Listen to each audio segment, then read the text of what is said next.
Hello, you're listening to Chapter 2 of Smoke Between Worlds. Don't forget to like and subscribe if you enjoy my stories. Now, let me transport you to the setting. This chapter begins after Selah has already traveled back in time, all the way back to 1995. But now, we're flashing forward to 2025, where older Minjae, her manager from her job where she was fired from, has suddenly appeared. As we enter, it's evening now, her apartment. The boxes were half packed. A suitcase leaned against the wall. Her laptop sat open on the table, the screen black. When the knock came, Selah almost ignored it. But then she heard his voice. "It's me, Selah. Minjae." She opened the door. Minjae stood there, an older man with silver hair and svelte frame. The light from the hallway bronzed his skin, his expression calm but careful. The look of someone who learned to enter someone's grief without making it worse. "Selah, you didn't have to come. I was nearby," he said. "I heard what happened." He stepped inside, pausing at the sight of the boxes. "You're leaving?" "Selah, I don't know yet. Maybe I should." He nodded once quietly. The kind of nod that people use when they want to disagree but won't. "Hanrei can be difficult," he said. "She has her reasons, even when they don't make sense. But this doesn't have to be your answer." She folded her arms, looking down. "I appreciate that. But you know I can't stay here without work," she said. He looked at her, not pitying, but just thoughtful. "You've done good work, Selah," he said. "I'll see what I can do. Maybe the university has an opening. It's not much, but it's a start." "You don't have to fix this," she said. "Maybe not, but I can help." He looked around, just smiled, just enough to change the air between them. Then after a moment, "Don't pack everything," he said. "Sometimes things turn around faster than you think." He turned toward the door, his tone still gentle. "I'll call you tomorrow." "Selah." "All right. Thank you. 감사합니다." He gave a short nod and left. The door clicked softly shut. For a moment she stood still, listening to the quiet. Then she exhaled, picked up the mug from the table, and sank into the chair by the window. Outside, the city lights flickered, ordinary, distant, and somehow comforting. Morning came cold and colorless. Selah stood outside Hanrei's shop, clutching the small folded map the woman had given her. The paper was soft at the edges, drawn in uneven ink, streets that bit like veins. "Start with what you can remember," Hanrei said. Selah nodded and stepped into the fog. Her coat disappeared beyond the corner, her footsteps fading toward the waking city. Hanrei stayed outside the doorway for a while, eyes following where the girl had gone. Then she turned back inside, whispering to the air. Now, the threads had begun to move. Inside, she gathered her satchel, empty jars, and a strip of cloth to tie her hair back. The scent of sage and rain filled the room as she began to prepare her tonics for clarity, powders for concealment, herbs for steadying the heart. Her hands moved quickly, but her face remained calm. Something told her that she would not return before nightfall. Across the city, Minjae hadn't slept. He sat on the edge of his bed, the small ID card turning over and over in his fingers. The same face, the same name, but the date, impossible. He tried to dismiss it, forged, fake, some foreign trick, but logic kept collapsing under the weight of what he had seen. Her strange questions, the unfamiliar accent, the way she looked at things, like someone seeing the world for the first time. He rubbed his eyes, ran his hand through his hair, and stood. The sun was pale against the window, but the pool in his chest was clear. He needed answers. He dressed, threw on his jacket, slipped the ID into his pocket, and stepped outside. Meanwhile, Selah remembered a street name, half forgotten from her mother's stories, a green gate, a row of persimmon trees, a bus stop that was surrounded by lavender flowers. She followed the map until the rooftops changed color, until the smell of incense and herbs faded into laundry soap and diesel. People turned and looked back at her as she passed. She smiled, bowed slightly, asking in halting Korean, "Excuse me, Chogyo, I'm looking for a family. Family Mitchell, Rosalie Mitchell, and Thomas Mitchell. Arayo, do you know them?" Most people shook their heads politely and kept walking. An older woman finally stopped, wiping her hands on her apron, eyes narrowing as she tried to understand. Selah repeated the names, pointed to the small photo that she kept in her pocket. The woman's expression changed. Pity, surprise, then quiet sorrow. She spoke quickly, words tumbling out of her mouth in rhythm. Selah couldn't follow. The woman's voice softened. She touched Selah's shoulder. Selah nodded weakly. Though her ears was ringing, she thanked her, she bowed, and she walked away unsteady. The sound of traffic blurred. The city tilted slightly around her. Meanwhile, back at Hanrei's shop, the bell above the door gave a soft chime. Hanrei didn't look up. She was already pouring tea. "You came sooner than I thought," she said. Minjae stopped in the doorway, his hand still on the knob. His expression was tight, guarded. "What did you put in my pocket?" Hanrei smiled faintly, setting down the teapot. "Nothing that wasn't already yours," she said. He frowned, crossed the room, but not sitting yet. "That's not an answer," he said. "Well, it's the only one that fits." She gestured to the chair. The tea steamed between them both. When he didn't move, she sighed softly. "I knew your mother." That made him stop. His voice dropped, wary. "My mother's been dead for years," he said. Hanrei nodded slowly. "Yes, but love doesn't end with breath. She misses you. She loves you still." Minjae's jaw clenched. "You don't know her," he said. "I know the boy she raised. The one who built castles out of sand and stories. The one who played with a white dog that never left his side. The boy who said he would marry a princess someday." His breath caught. Something in her tone made the air feel heavier. "You lived on your own for so long, Minjae. In your own world, you feared the noise of others. But your heart, the one you buried deep within, it's awake again. You just don't recognize the sound."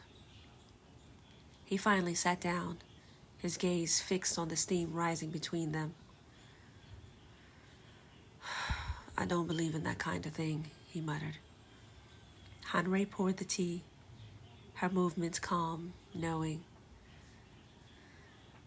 "Belief isn't required, only honesty."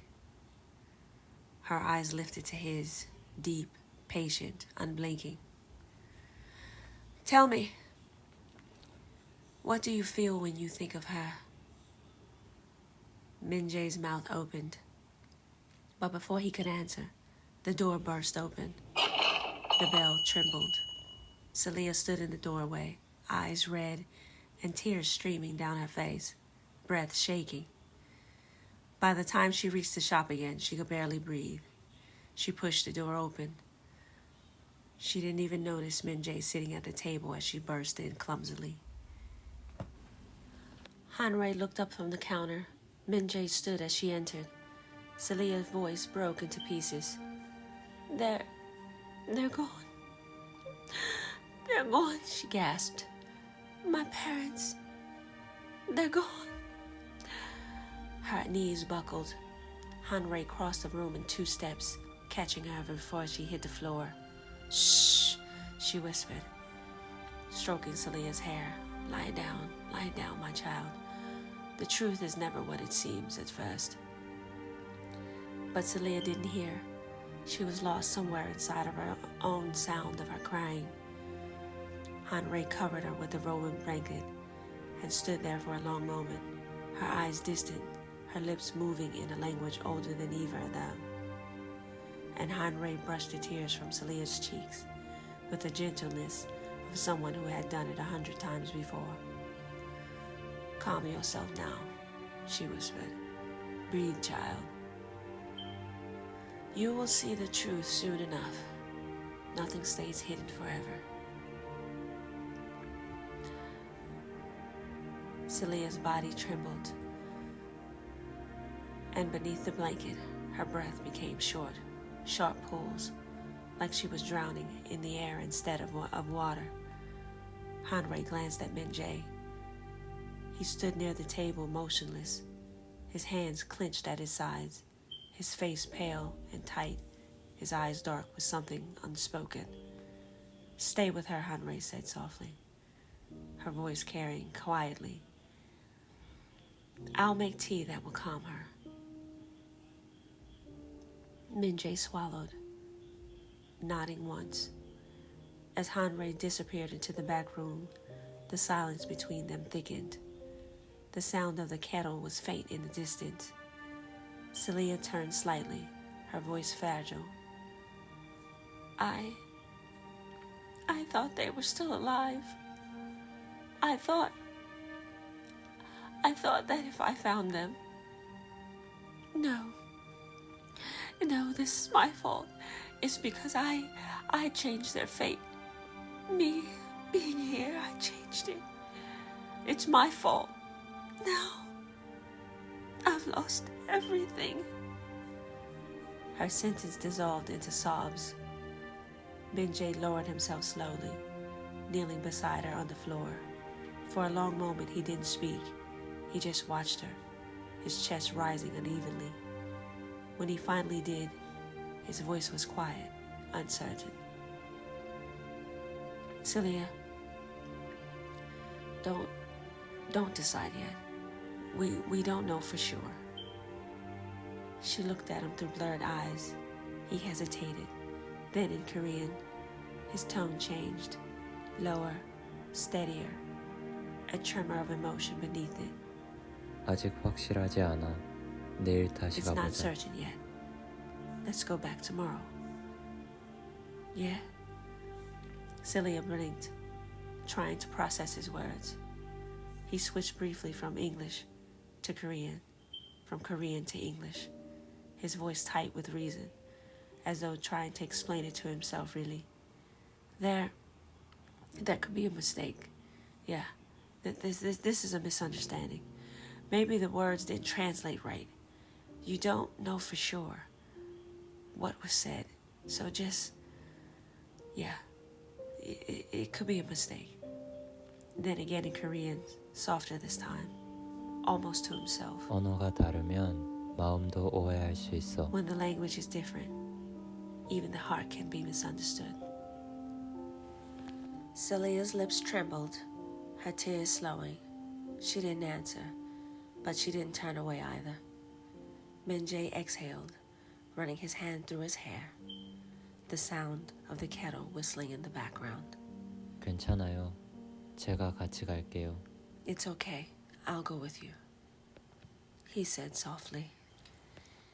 He reached for the blanket, tucking it around her shoulders, his movements awkward but sincere. From the doorway, Hanrei watched him quietly, the tray still in her hands, steam curling from the pot. A smile touched her lips. Her voice was low and clear. Good. It seems the tea has already done its work. Very good.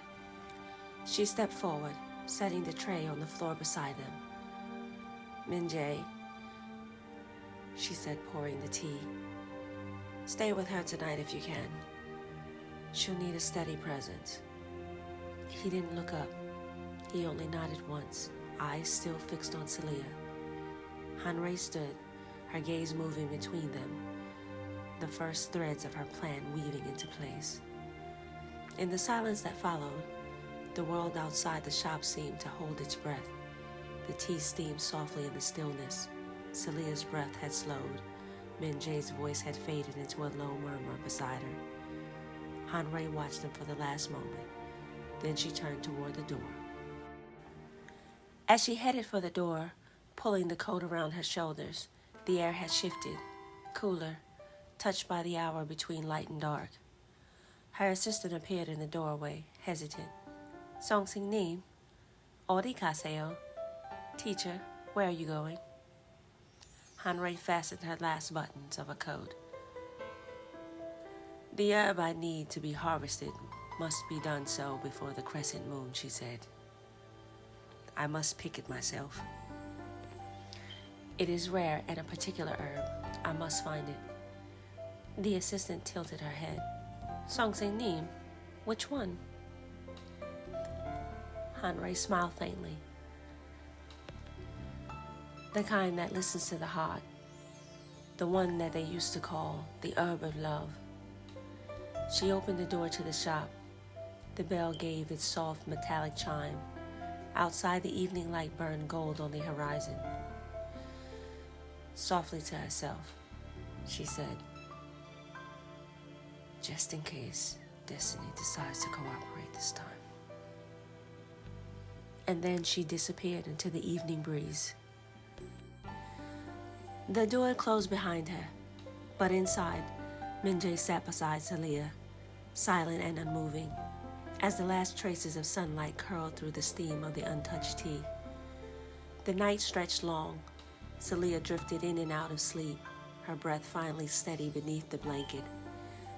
The smell of the tea and herbs hung faintly in the air, mixed with the low hum of the street beyond the window. Minjae hadn't moved for hours. He sat cross-legged on the floor beside Selah, elbows resting on his knees, watching the steam fade from the cups. Every few minutes, Selah stirred, whispering fragments of names, half dreaming, half calling. Each time he looked up, almost answering, but the words never came. When the morning came, the light crept in soft and gray, slipping across the wooden floor. Selah blinked awake, disoriented, her voice small. Did I fall asleep here? Minjae nodded, his voice hoarse from silence. Yeah, you cried yourself to sleep. She turned away embarrassed. I'm sorry. I didn't mean. He interrupted gently, shaking his head. Don't apologize. Then, quieter. You shouldn't believe everything you hear right away. Selah frowned, still groggy. What do you mean? He stood, stretching stiffly, avoiding her eyes. Yesterday, you didn't understand them completely, did you? The language? She hesitated, nodding. I tried, but I don't know. Maybe I... Let me go, he said. I'll talk to them myself. Selah sat up quickly, the blanket falling from her shoulders. No, don't. You don't have to. It's okay. I just need to make sure. That's all. She watched him uncertain, her heart caught between relief and fear. He picked up his jacket and hesitated, the practical tones seeping through, hiding his feelings under his logic. I'll ask around. Maybe it's just some misunderstanding. Maybe they were talking about something else. Yeah, maybe it was just a misunderstanding. Selah's eyes followed him to the door, her voice barely above a whisper now. Minjae, kumawayo. He paused, hand on the frame, then glanced back once. Don't thank me yet. He turned. Then she called after him. Wait, please let me go with you. He nodded. She grabbed her coat, and off they went together. The door closed gently behind them, leaving the hum of the morning, the sound of two hearts learning to listen across worlds. The streets were quieter now, washed pale by early light. Selah kept close behind Minjae, clutching the folded map in both hands. He walked with purpose, not fast, but steady, his expression unreadable. It should be somewhere around here, he said. Selah nodded, eyes darting between the map and the narrow streets. Laundry hung like flags of ordinary life, a reminder that somewhere, maybe just a corner away, someone was living the story she came to find. When they reached the house with the green gate, Minjae hesitated. He looked at her, just a glance, before stepping forward and knocking. Selah said softly, This is it, I think. A pause. Then the door opened. The same woman from before appeared, apron-tied, face more alert this time. Ah, the girl from yesterday. Selah bowed slightly, her heart already thudding. Minjae stepped forward, his voice calm but firm. About the accident you mentioned yesterday. Could you explain again, please? The woman frowned, thinking. She started to speak slow and clear, her hands moving as she described something smaller, lower to the ground. Selah's eyes flickered between them, confusion deepening. Finally, Minjae turned to her. It wasn't your parents, he said softly. She said it was just two dogs, the family dogs. They were in the road when the truck came. Selah blinked. Dogs? She said everyone was upset, that they loved them. But your parents, he stopped himself, realizing the words that followed would sound impossible. They're fine, Selah. They're away. They've been at the community fair all week. She said they're helping with a performance tomorrow, something the children are putting on. Selah stared past him, her face emptying of sound and color. The woman continued talking, her tone warm now, a bit regretful. Minjae translated quietly. They're kind people, she said. Everyone here loves them. She said the community plans to dedicate tomorrow's performance to your mother, Rosalie, to thank her for all she's done. Selah's lips parted. Rosalie? She whispered. My mom? Minjae nodded. Tomorrow. They'll be there. They walked in silence. The sun hung low, the sky heavy with a gentle quiet that follows after confusion. Selah's steps were slow, her fingers tracing the edge of the map. Thank you, she said finally, her voice small, for coming with me. Thank you. Minjae shook his head. You shouldn't thank me till it's over, he said. Well, I know I want to go to the fair tomorrow, she said. I'll take Hanrei with me. Maybe it's best I go with her. I know this has been a lot of trouble for just a coffee order. He stopped walking, looked at her, really looked. I'll see it through, he said simply. It's not any trouble. She smiled, faint and unsure, but this time he didn't look away. The next day, the air was soft and heavy with the scent of the rain that never came.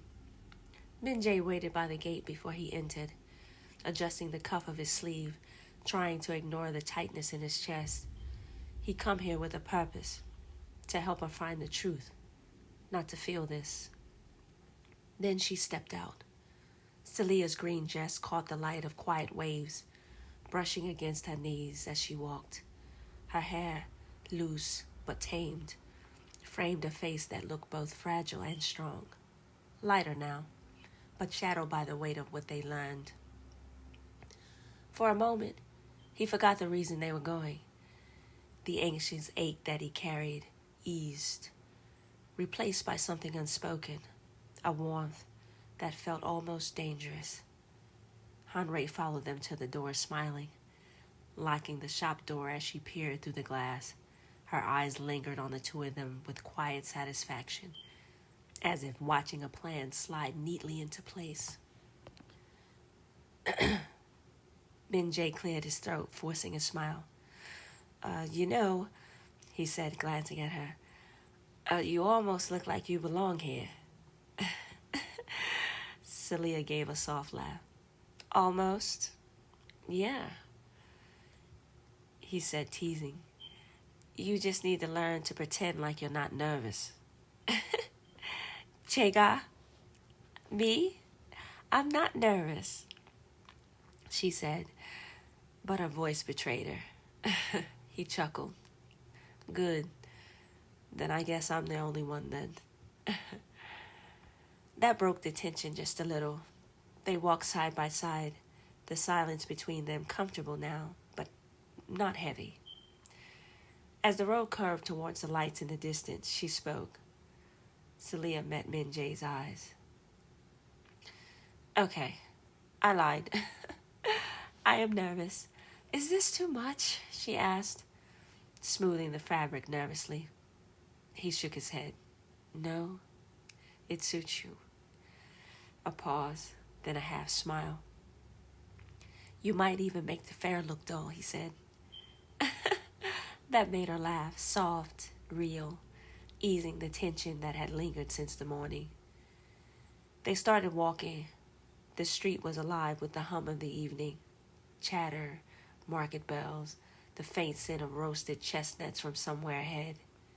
Minjae walked beside her, close enough to feel the brush of her sleeve.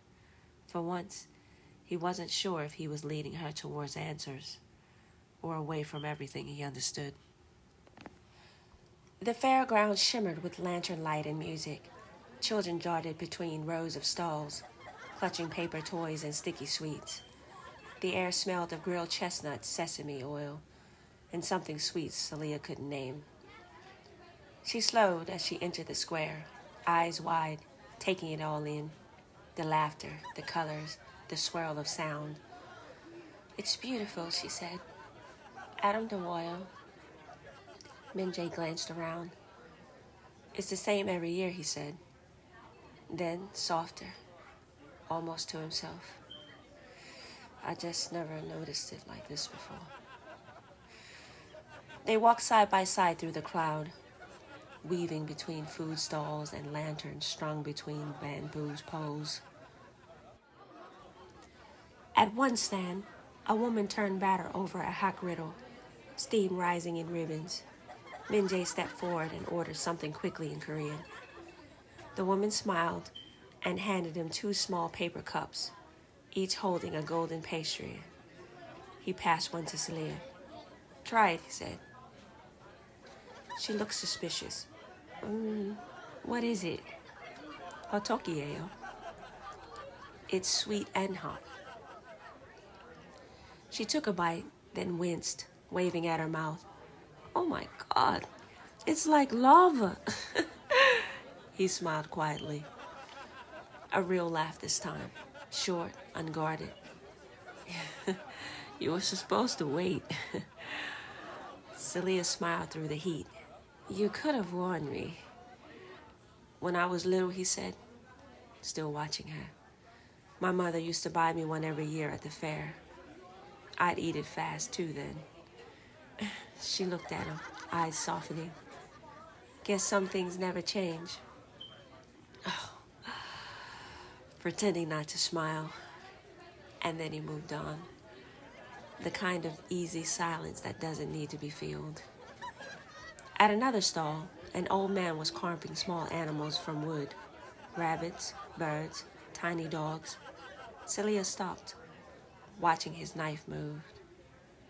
Then she picked up one of the figures, a little dog with the kind, round eyes, and she turned to Minjae. "For you, sir," she said. He blinked, surprised. Where, where you? Why a dog?" Selah shrugged, studying the carving. "Because I know you like dogs." The noise of the fair seemed to fade for a moment. He froze, the humor gone, replaced by quiet stillness. He hadn't told her that. He hadn't told her anything at all about himself. Not his childhood, not about the dog that had followed him everywhere, not about the day he lost it. "어떻게... how, he began. Then he stopped. Selah tilted her head slightly. "Am I wrong?"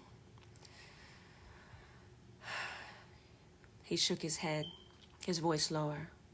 "No. You just listen too well, I guess." She smiled. "And you help too much." They stood there, close but not touching. The air between them charged and calm all at once. The music from the stage drifted toward them. Soft drum beats, the distant chatter of children rehearsing their dance. He looked at her again, wanting to ask how she knew. But before he could speak, her face lit up. "What's that?" she said, pointing toward the far end of the square. The moment broke gently, scattered into laughter and light. And whatever question had formed in his mind about her, about the strange way their lives seemed to echo, dissolved with the sound of her voice. "Come on," he said. "They're about to start." They followed the music toward the stage, their steps falling into rhythm, lantern light flickering across their faces like the pulse of something inevitable. The fair was alive with color. Lanterns swaying, laughter spilling across the open square. Children ran between booths. Music rose from the small stage where the group of girls practiced in bright handbook skirts. Selah followed beside Minjae, eyes wide with wonder and ache. Everywhere she looked, something familiar tugged at her. The food stalls, the smell of sugar and oil, the sound of a melody she half remembered from her childhood. They stopped near a crowd gathered around the stage. The announcer spoke in Korean, smiling, voice carrying over the music. Minjae leaned down, translating softly. "They're giving a dedication tonight to someone named Rosalie Mitchell." Selah froze. Her eyes darted across the stage. And there she was, her mother. Younger, radiant, laughing as she accepted the flowers from the children, bowing deeply, her name echoing through the air.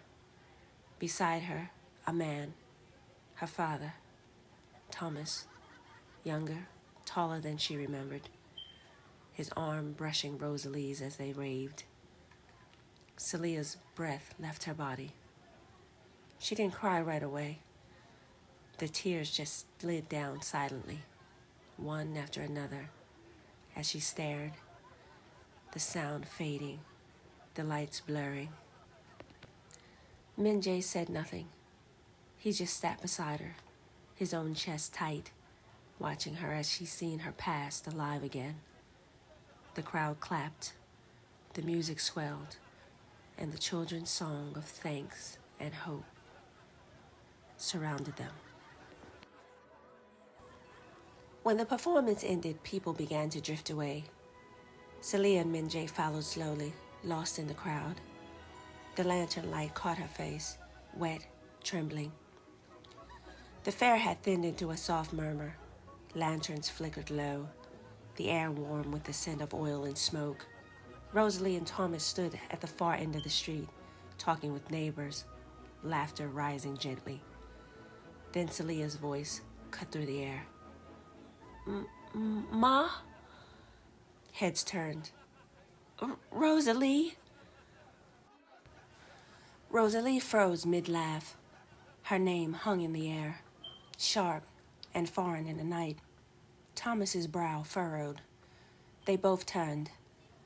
Selah was standing under the lantern light, her face pale, eyes wide and trembling.